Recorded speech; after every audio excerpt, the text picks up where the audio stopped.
Building the Future with Neogen's Biosecurity Solutions. Welcome to Poultry TV. I'm your host, Jim Eady. Today, we're diving into the world of cutting-edge biosecurity solutions. Our spotlight is on Neogen, a pioneer in advancing global food security through the power of science and technology. Neogen stands at the forefront, committed to a brighter future for human and animal well-being. Their comprehensive biosecurity solutions are the armor against infectious diseases, providing poultry producers with the tools they need. Neogen's synergized disinfectant, a stalwart for over 2 decades, has set the industry standard. Today, we're honored to have Stuart Heller, a biosecurity support specialist with Neogen, joining us. Welcome to the program, Stuart. Welcome to you, Jim. Thanks for the time. We appreciate the opportunity. Now let's get into this in segments. So evolution of biosecurity and poultry production. How have you seen biosecurity evolve over the years, especially in the context of poultry production? Well, I go back to, I started working in the industry in the mid 80s. And when I first started, biosecurity, it really wasn't even a word.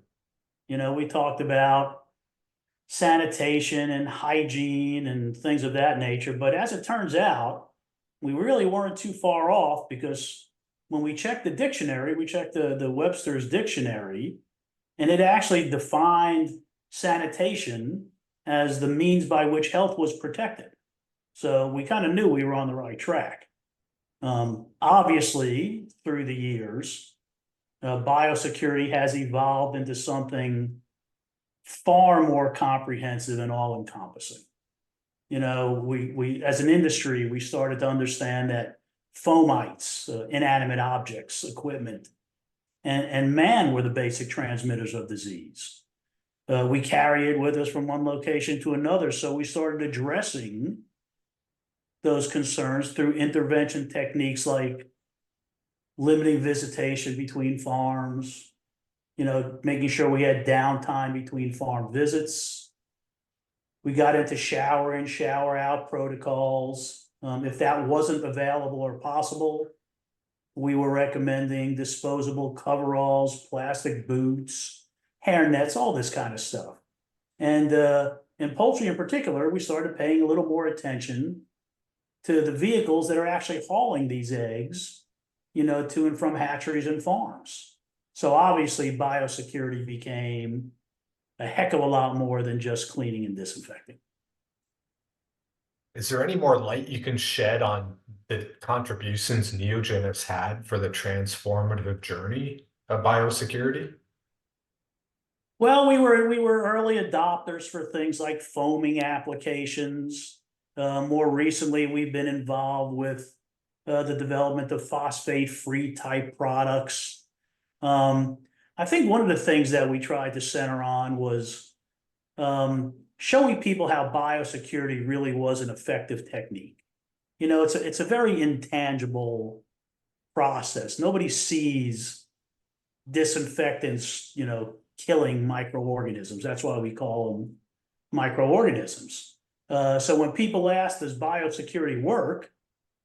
I think the best example actually is more attached to pork production on our side of the business. In the spring of 2013, pork producers were just absolutely hammered by this brand new virus, PED, porcine epidemic diarrhea virus, a novel virus, brand new, no herd immunity, no vaccines. So like they always do, the veterinary community stepped right in, recommended the ramping up of existing biosecurity measures, more cleaning, more disinfecting, creating kind of this invisible perimeter, around the farm, and making sure that anything coming in and out of that perimeter or that barrier was actually treated. So did it work? Did it have any effect? Well, by that winter time of 2013, about 6 months later, the industry had learned a lot about the virus, but there was much more to go. We knew, we wanted to know, how does it affect the animals? How long does it last? How's it transmitted? But at that same exact time, coincidentally, another virus that had just hammered the industry for years, this PRRS virus, showed a marked decrease during that same winter. So I went to a buddy of mine, Dr. Scott D, and I asked him, would it be reasonable for someone to assume that all these extra biosecurity techniques that we're employing for this new virus are having a positive effect on the older virus? And he just had a 3-word answer for me. He said, if they're smart. So yes, in our mind, it was pretty apparent that biosecurity was a very effective tool for disease prevention. So with it being so intangible, like what is Neogen's approach to make it most effective? Well, I think I think what we've tried to do more than anything else, Jim, is talk about biosecurity as a culture, right? It's not just telling employees, you need to do this, you need to do that. It's telling them why it's so important. Why do we want to spend so much time on transportation biosecurity? Because transportation is usually the hub of the whole operation. Every chicken, every pig at some point is getting on that trailer. So breaking the cycle of cross-contamination is critical. So the number of man hours we spend on that is critical as well. We try to talk about what chemical manufacturers, right? So we talk about chemicals in terms of convenience equals compliance, right? If I give a wash crew a product to use in a facility, a truck or a building or a room, and that product is so harsh to be around, it's irritative, it's burning. Well, human nature tells us these guys aren't going to do as good a job as they want to do. And chemicals there is no black box that we hang on the wall to fix things. We need conscientious application as much as we need good products. So the mindset of making an easier product to deal with, a product that has, less corrosivity, less irritation, that's easier to be around, that smells nice, that foams good. I mean, all this, it doesn't seem important at the time, but it's critical to get buy-in from personnel, and we need that as much as we need anything else.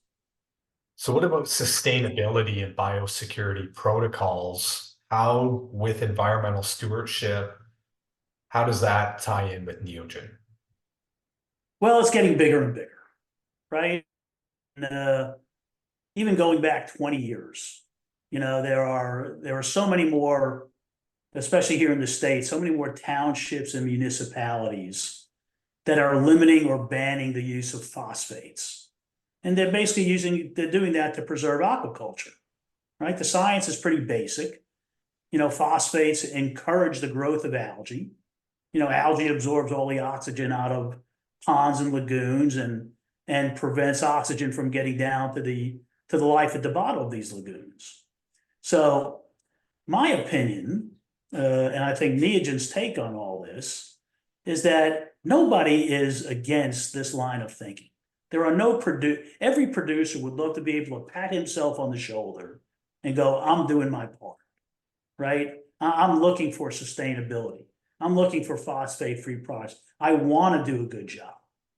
But in the same respect, it's up to us, the manufacturers of these products, to make it viable, right? I remember years ago, there was a push towards phosphate-free and green cleaners, but the prices were just ridiculous. They were untenable, right? They were just beyond what the cost on that production facility needed to be.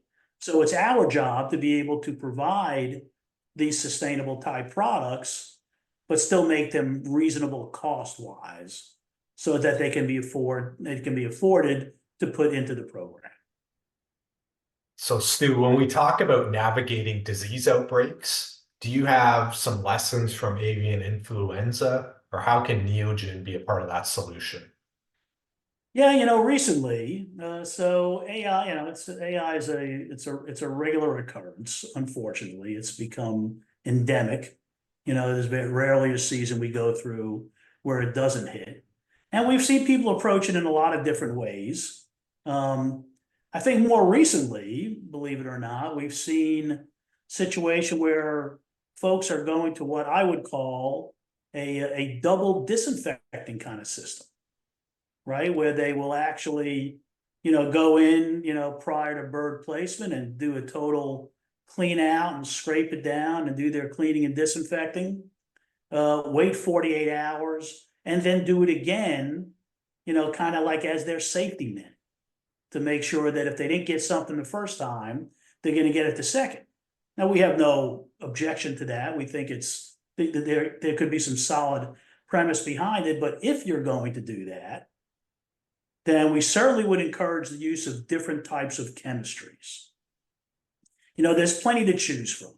There's quaternary glutaraldehyde combinations, there's phenols, there's chlorines, there's iodines, there's oxidizers like peroxide, peracetic acid. So my recommendation would be, if we're going to do that, then let's make sure we're using different chemistries so that we're coming at the organism from different angles. And then, of course, it goes right back to that culture of biosecurity.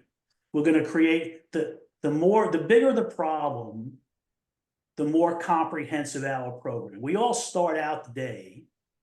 Every poultry producer starts out the day thinking that they have their 3-ring binder full of this comprehensive biosecurity plan. But then when the problem hits, when the AI is on the doorstep and you're already depopulating birds, that plan becomes really comprehensive, and really followed to the T. And I think that's what set, it's like anything else. If you wait for the problem to be on the doorstep, you've probably waited too long.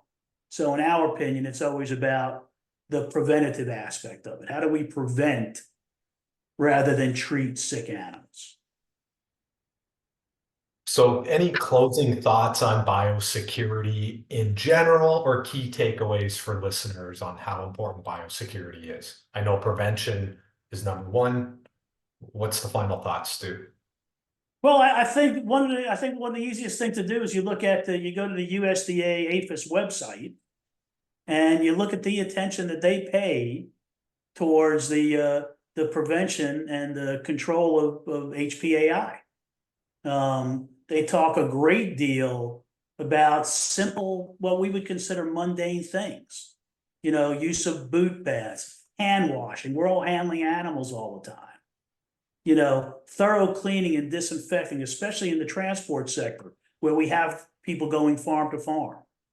I can't tell you the last time that I've seen a service manager in either poultry or swine go onto a farm and not have this pump up sprayer, loaded with a disinfectant solution where he's spraying his tires and his undercarriages. Now, it seems like a small thing, but I think one thing we learned in biosecurity is there are no details that are too small. The disease prevention is like that links of a chain, right? And it doesn't take, I think if we've seen anything from bad viral outbreaks in particular, that it doesn't take much of a break in that chain to wreak havoc with that system. So I think, again, it rolls right back to explaining to personnel why this is important. Not just this is your job, do it. Why it's important and how important a role that you play in getting this done. So that would be my basic takeaway. Make prevention the culture. Prevention of culture, exactly. That would be the best way that I would describe it. It's not just procedural, it's not just protocols, it's a way of thinking. And if we can get to that goal where everybody on our team understands that, then we have a much better chance of making that point and putting that point across. Well, Stu Heller, great conversation today. Thanks for joining us. Thank you, Jim. Always a pleasure. Appreciate the opportunity. And visit neogen.com for more information.